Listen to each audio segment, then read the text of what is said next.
Hello, thought I'd record a random video about something that's been going on, and what better place to do it than in nature, by this tree of life. So this is just something I want to comment on because it's been doing the rounds quite a lot recently, but there is this game reviewer dude called Jon Tron, or John Jafari? Is that his name? I guess it is. I don't really know. When I first encountered this guy, I had no idea who the fuck he was. It's getting a bit windy. Hope it's alright.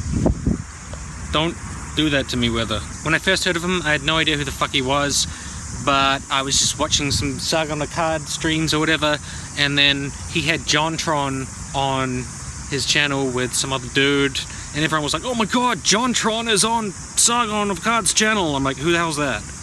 John what? Okay, I'll have a look. And it was just like this bumbling guy who yells all the time, doesn't really seem to have anything interesting to say. My grandfather lived through both Nazi occupation and communist occupation. So he knows his shit with totalitarian regimes, right? Yeah. And he's fucking scared shitless of the new left. Because he literally said it. That is exactly how the communist vanguard started back then. It is! That's what I've been saying! They're fucking communists! They're fucking Bolsheviks! Dude, they actually are communists. They are for real, they are. Like, yeah, a lot of them actually are, like, legit communists. And a lot of them, like, they always go, oh, cultural Marxism and conspiracy theory. It's like, no, it's actually not. No, not at all. Like, the Frankfurt School is something that existed. Communists! You fucking yeah, the commies, oh man! What's wrong with this? What's up? What's going on? Yay! Hey!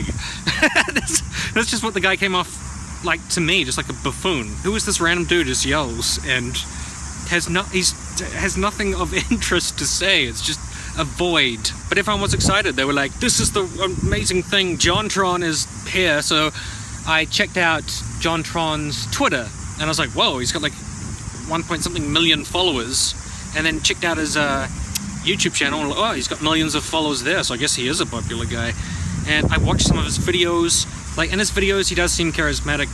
He will play a game or watch a movie or video and then just do funny reactions and skits and stuff. It's pretty lowbrow.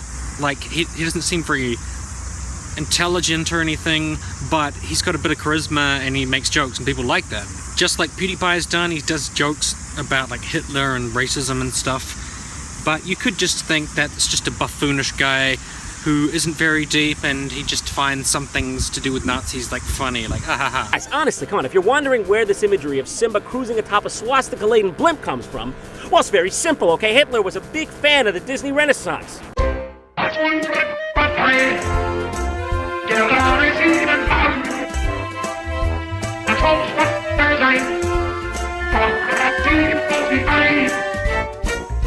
PewDiePie seemed a little like that too, like, oh look, I'll pay these people to hold up a death to Jews sign.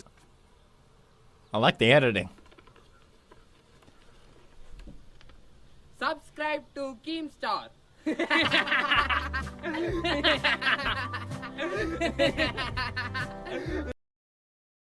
I mean, I gotta give them 5 stars for an outstanding experience because at least they did what I asked. Well, that has been Fiverr. What an experience. Wow. I didn't expect that.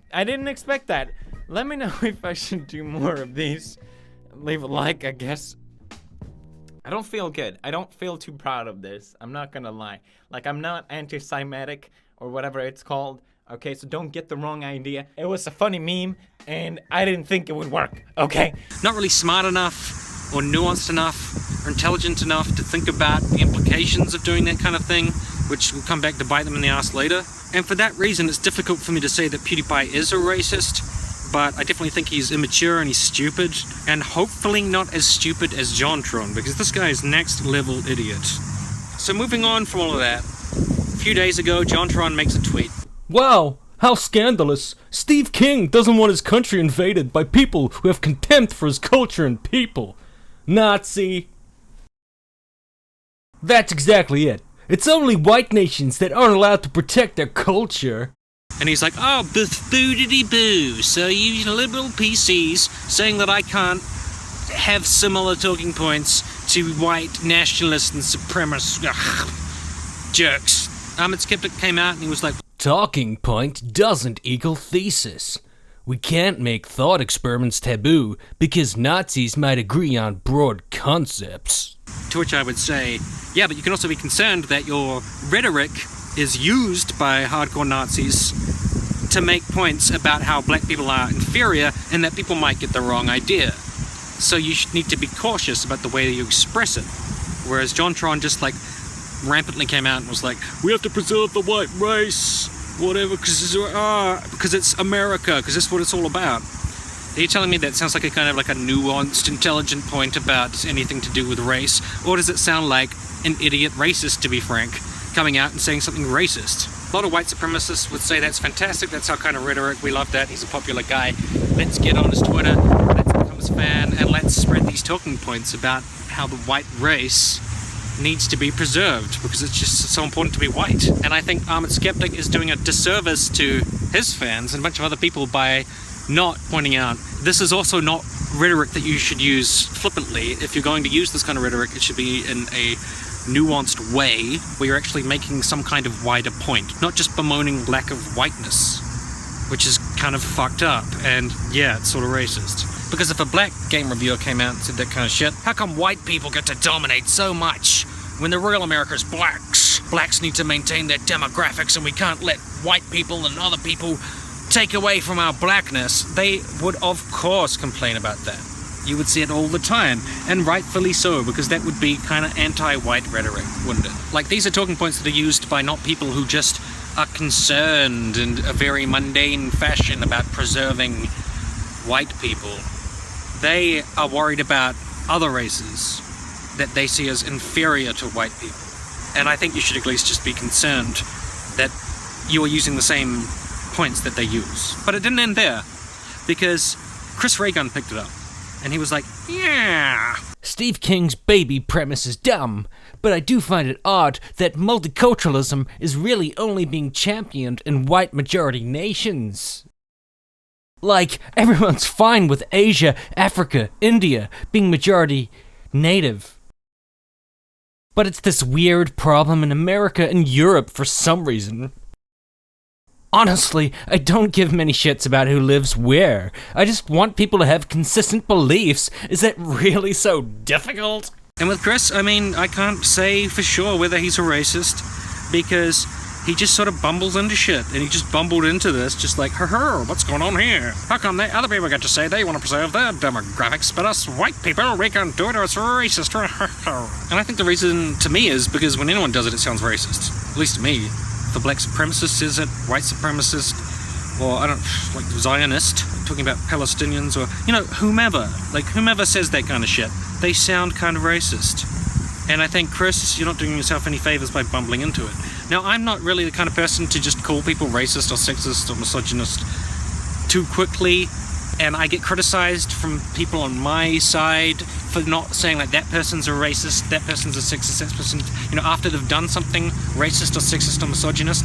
I see like the action of doing something racist doesn't make you an inherently racist person, because I think there is a distinction potentially between being a racist and just being really ignorant, being stupid, not reading social cues, edgelording, making mistakes, I have a wide berth for that kind of thing. But at a certain point, you've just got to say, you've crossed so many barriers so often to do with race that you are just a racist person. So Jon Tron was challenged to defend his views by somebody called Omni Destiny, who I've never heard of before, but he seemed okay. Seems like a fairly intelligent guy. So they get on the stream together, and Jon Tron was just like a bumbling moron who didn't seem to understand fucking anything. It was amazing. I couldn't believe what I was hearing. And there are two things that really stood out that illustrated how fucking dumb he is. I don't think Japan is the country that you want to point to as your model homogenous society. I just disagree. I think it is a model society. I mean... In what way? See, look, it's happening now. I mean, what is it that's so offensive about white people saying they would like to preserve their demographic majority? I don't understand. It always gets into these semantics. Just because they're racially homogenous, they're the ideal society? What about the fact that they have an aging population and they're slowly dying off? Now, there's two reasons for that. One is that due to historical customs of modesty and not touching and bowing instead of shaking hands, this sort of thing. And the rise of technology and computer games and movies, Japanese people and youth are having sex at tremendously low rates, and they're not making back their population. Now they have an aging population, and they're not going to have enough people to look after all of the old people, for one thing. They're not going to have enough money to support people who have already been through the workforce. Their productivity is going to go down, and all of their cities and shit are basically shrinking. The only places in Japan that are growing are like Tokyo and Osaka, the largest cities. I lived in Japan for 4 years, and I traveled all around the country, and basically every place that's not Tokyo or Osaka is shrinking. And you see on the outskirts of all these cities and towns just abandoned buildings, and you see shuttered restaurants and shuttered businesses. You walk through the downtown of, you know, any range of places in Japan, and they're just dying. They're just dying completely, and there's old people all over the place because all the young people fuck off to the cities. And so Tokyo and Osaka are becoming more and more bloated and more overcrowded. And that also has the effect of being so crowded that it kind of dehumanizes people. Because when I lived in Tokyo, you get crammed in these tiny trains, and they look so depressed, and they look lonely, and they look sad. And there's very little interaction going on. A lot of times just people losing themselves in their phones. So people get very depressed. They're not having sex. They're not doing a lot of fun, enjoyable things that would make an ideal society. And it's kind of like creatively stifling for a lot of people. So there's decent suicide rates. A lot of the businessmen, etc., they cheat on their wives at tremendous rates, and they go to hostess bars where they try to find some human company because they're sick of being salarymen. They're just crammed into offices. So how could you possibly see that as like the ideal society, which is quite a high bar? Because he obviously doesn't know anything about Japan. He hasn't been there, and he doesn't know shit about their economy or the effects of having an aging population. And the second aspect of that is their protectionism, and their lack of integration of people from other countries shuts off another flow of potential workforce and culture and people who could come and, you know, shake up the Japanese economy and make it more vibrant and exciting. Instead, you just have this slow decline of low sex rates, low immigration, and having a homogenous society is not healthy for Japan. It's becoming more and more isolated. All they've got left to rely on really is electronics. I lived in Hokkaido, where the dairy industry was, and the dairy industry was just dying a slow death there. And that used to be like the breadbasket of Hokkaido. And it's just fading. Everyone's leaving the small towns, and now they can't support the farms. So entire cities in Japan are just decaying and fading. And they also are massively in debt and have a humongous deficit, and they're in the bubble, which is going to pop at some point. So, I mean, Japan is quite fucked. Now, having said all of that, the people in Japan were very nice to me. A little bit xenophobic in the sense that they were just scared of foreigners. I didn't really feel like they were kind of being racist to me, but they just didn't understand me, because where I lived, they just had no understanding of foreigners at all. It was just very surprising. They were like, didn't know how to act around me, so they treated me like I was a bit of a freak, like I was a bit strange. But I wouldn't really say that they were racists. They just seemed xenophobic. But then in the larger cities, when you're walking down the street, every now and then someone yells at you like, "Hey, Gaijin, like, you're a foreigner," or whatever. And you don't know why they're yelling at you, and you're like, well, that seems a little racist. I'm just walking down the street. But at other times, they're very polite, very kind, but very confused about what to do with you, because a lot of them don't know how to operate in a multicultural society. So they have to stay in a kind of like Japanese bubble. That's where they feel safe. And the only way to really get out of that is to go to the largest cities, in the center of the largest cities, where they have places like Roppongi, where there's a lot of foreigners. But even then, the foreigners do not integrate very much with the Japanese people. They hang out in kind of enclaves of different various people that don't interact too much with the Japanese people, who also don't interact with them.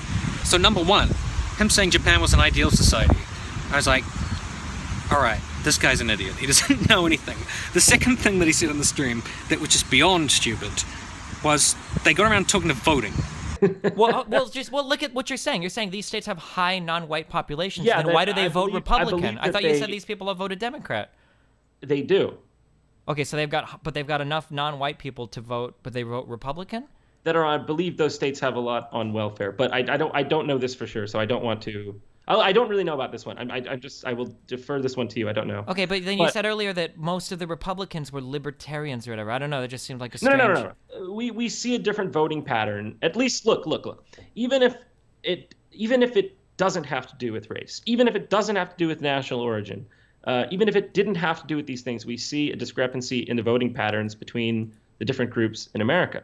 So when you see that it becomes stacked against the majority population who is discouraged from voting in their own interest. They're Wait, what does discouraged. that mean? I'm trying to figure out what does it mean. Bro, What does it mean to vote against your own interests? What are white interests that get voted against? I don't know what reality you're living in, man. Black people in the red states, they vote for the Democrats. And it was like, okay, well, they vote for the Democrats. I understand. The white people, they vote against their own interests, which means they vote for the Democrats. And then I just thought, like, so the black people and the white people and the poor people were voting for the Democrats. How are they red states? Who is voting for the Republicans? Does Jon Tron not know that in elections, the person or the side or the people with the most votes are the people who win? And that's entirely possible. 'Cause this guy is so fucking thick as pig shit. Maybe he doesn't even know that more votes equals victory. So white people are voting Democratic, black people are voting Democratic, poor people are voting Democratic because of welfare, and yet for some reason they're red states. How? Is it the Mexicans who are voting for the Republicans? But you don't want to bring the Mexicans in, which means that you would be saying you don't want the Republicans to win, even though they want to kick the Mexicans out. Look. So it was just a kind of stream of consciousness garbage mess. He said a few other fucked up things, like at a certain point they were talking about black people, and then he said at a certain point black people enter the gene pool. What do you mean that they enter the... They're already in the gene pool. What gene pool? So he's talking about like black people mixing with white people, and then that sounds awfully a lot like some kind of black blood or genes or whatever corrupting white blood.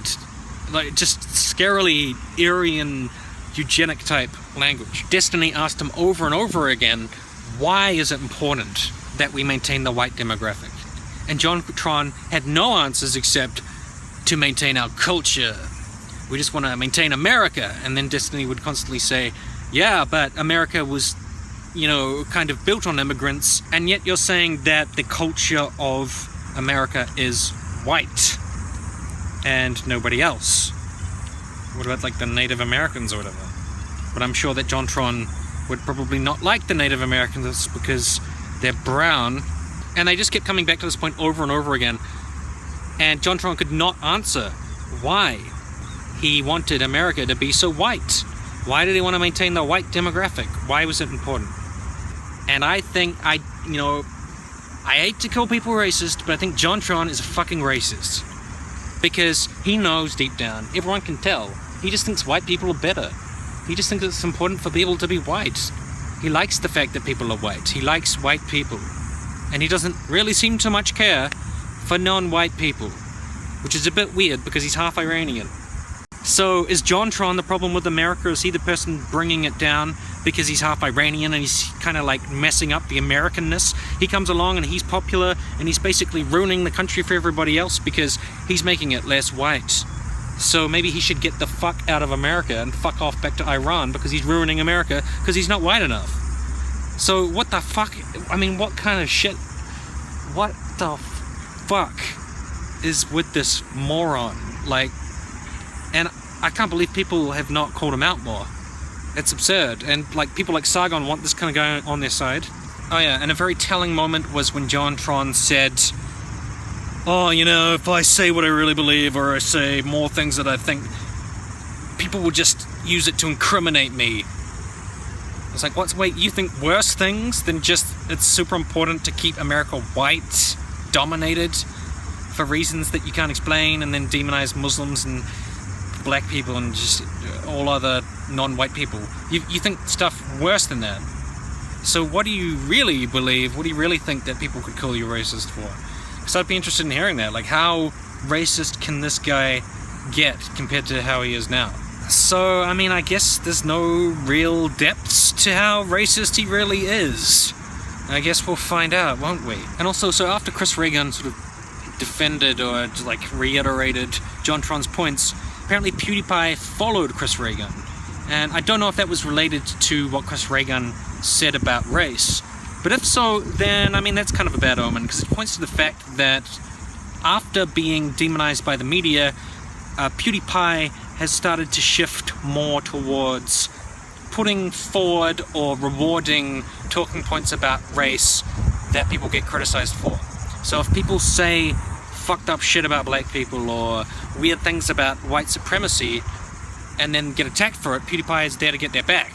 Did PewDiePie bother checking out the fucked up stream that Jon Tron did, where he just made absolutely no sense, rambling all over the goddamn place, to the point where it's fairly clear that his main problem with non-whites is the fact that they're not white. And that just seems to be his big thing, and it's like the definition of being a racist. So, oh, they're getting attacked like me. Okay, I follow them. That sounds really good. So is this just, where is this whole skeptic shit, whatever, leading?